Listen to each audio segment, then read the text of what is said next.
December 3కి ఇంకొక ప్రత్యేకత ఉంది.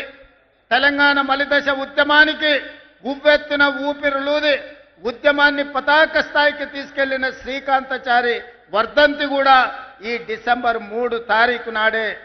అందుకే శ్రీకాంతాచారి స్ఫూర్తితో నేను మరణించినా సరే, నా కుటుంబం నష్టపోయినా సరే, నా కుటుంబం కష్టపడ్డా సరే, తెలంగాణ నిరుద్యోగ యువతకు ఉద్యోగ ఉపాధి అవకాశాలు రావాలి, వాళ్ళ జీవితాలలో వెలుగులు నిండాలి అని ఆనాడు శ్రీకాంతాచారి ఆత్మ బలిదానం చేసుకొని ఈ తెలంగాణ రాష్ట్ర ఏర్పాటుకు ఒక గొప్ప స్ఫూర్తినిచ్చారు.